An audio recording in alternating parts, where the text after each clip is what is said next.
Adam and Peter explore the crazy new world.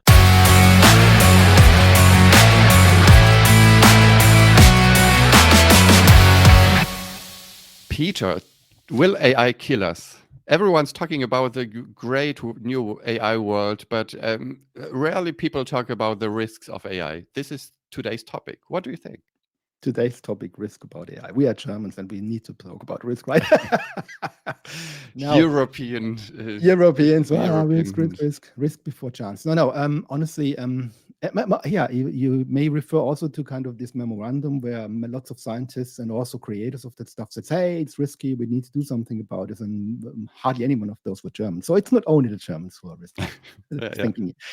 Yeah, for me, I would say, no, it will not kill us now. As far as I can see into the future, maybe in the future, yes, but not now. And it as such, not. It is a tool. I see it like this. And we can have a conversation around it. Definitely, we will have, and I'm sure you have maybe a different opinion here. I would say at the moment, when I look at what everybody's talking about, we are talking about large language models like ChatGPT and others, where because they have kind of opened the minds on the experiences and also kind of the discussion around it. And from how I see them working at the moment, it's just like a bit like a calculator. It is passive. It is not doing anything until you enter a prompt and put the return button, and then it gets active, does something, and produces an output. It's an input-output machine. Nothing more, nothing less. Mm-hmm. And if it's created the output, it's paused again, off. So to be really a threat at the moment, I would say, like this takes over and then realizes that human beings are assholes and needs to be vanished from the planet because human beings kill the planet. If that's the thinking, then it needs, besides all the consciousness questions, it needs to have a purpose and be active in a way. Of course, you could have a loop around it. Now let's get active. But this is not in the system at the moment. It is just a reaction system, waiting for somebody to put in and unconsciously producing a result. And that's it, like a calculator. Nothing more at the moment. One part of me thinks like this. It's just a tool. It's just a calculator, ATM. Like everyone was afraid that ATMs will destroy jobs in the banking sector. But there are still banks and there are still jobs in this sector. And calculators didn't destroy jobs in the mathematics area. It's just a tool. And if you think of ChatGPT or all these tools as a tool, well, nothing will change. But there are these tools that combine like prompts with other tools where you can automate things.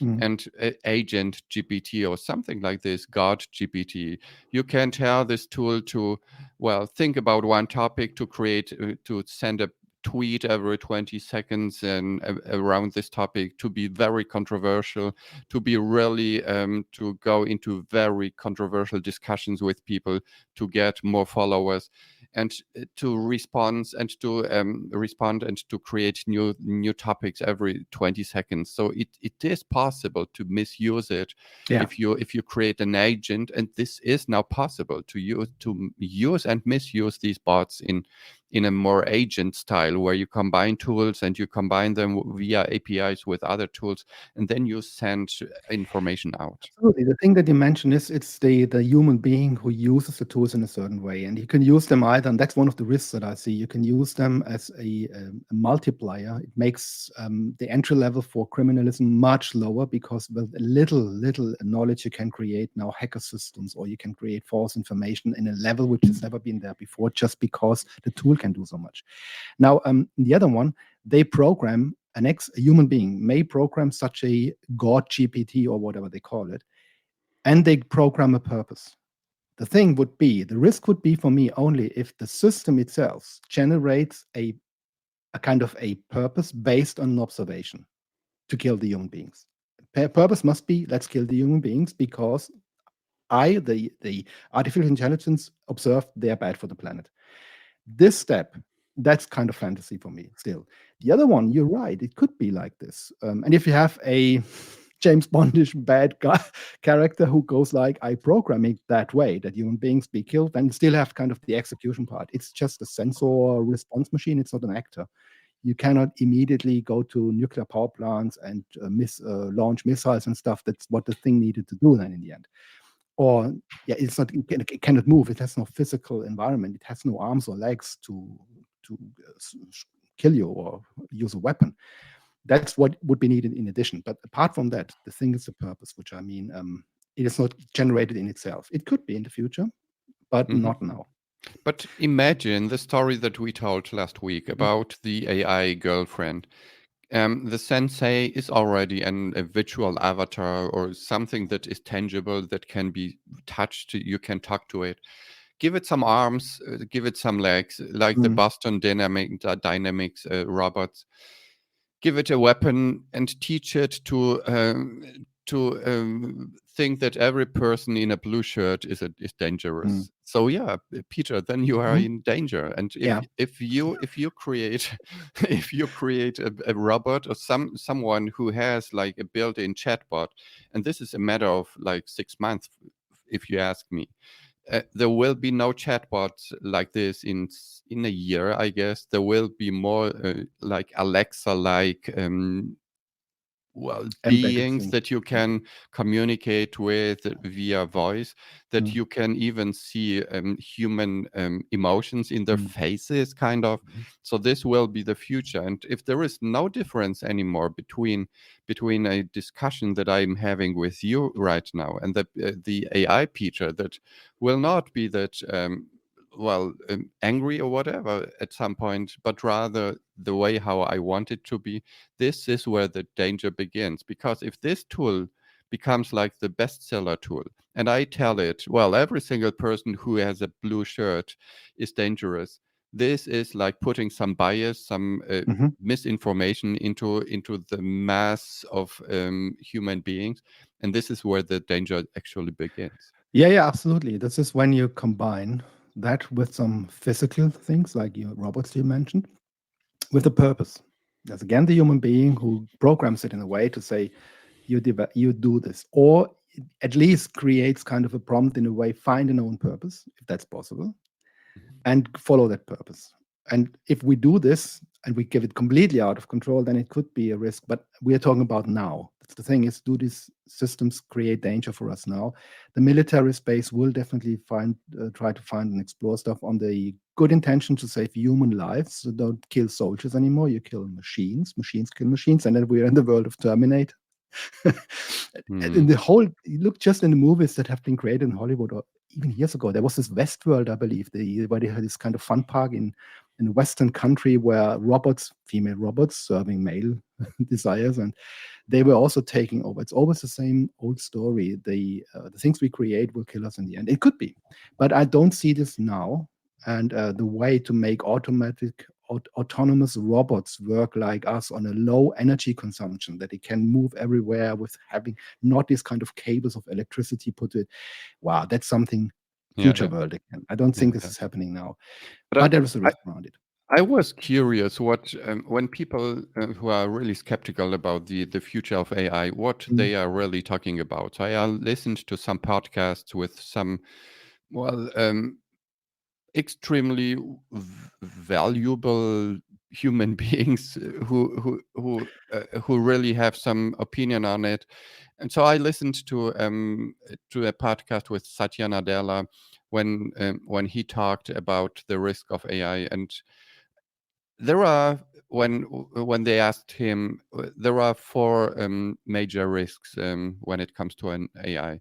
If AI is used to create more disinformation, that's a problem for our democracy and democratic institutions.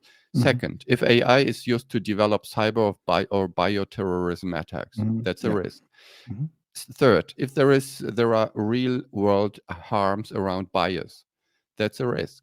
Or employment displacement, that's a risk. So these 4 things: disinformation, bioterrorism, cyber terrorism, bias, and employment displacement. And This information could abuse. really Yeah. be the topic. Absolutely. And I think that's the things we have to look into at the moment for regulations, like how can we protect is the wrong thing. How can we avoid that the technology that we invent makes the life worse for all of us, because we get a lot of high unemployment, we get a lot of disinformation outgoing, we get a lot of democracy being turned over, we get a lot of support for the autocrats and the dictators that kind of abuse it in their way. So there is a big danger for humanity, I would say that, yes, but not because the tool will take over. It is because, let's call it like this, assholes and criminals and idiots abuse it in their own way, or just capitalists who want to make money no matter what, and just ignore everything else. There is no ethics around it. And that's why I think these regulations are needed. And that's a problem. If you do regulate too much, then of course you kills innovation. And the one who is not regulated has an advantage. Difficult.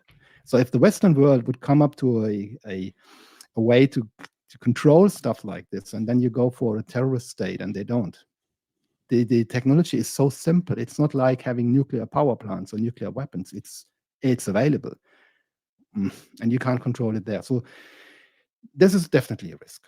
But Yeah, you have to regulate it, because if you allow the AI to really give you every single trick and tip on how to create a bomb in 10 seconds, or if 18-year-old boys have access to every single idea on how to be dangerous, they will do stupid things. So you have to regulate it that's what I at say. Yeah, some point. yeah, we have to. Well, and you have to remove all the data that can somehow harm. But this is where the danger begins. What is disinformation? Who decides what is truth? What is there something like truth? I don't believe there is something like truth like 0 or 1. There is always a gray area between. So it's super difficult, if you ask. But I have a proposal to make. Maybe let's have this in our next one, where I would just want to discuss the question about this disinformation and the fake news, because I think there is a solution. There is one, which I hardly haven't heard being discussed about, but I believe there is a solution. So we have reached 12 minutes. And we do this other than next time. Bye, Peter. Bye-bye.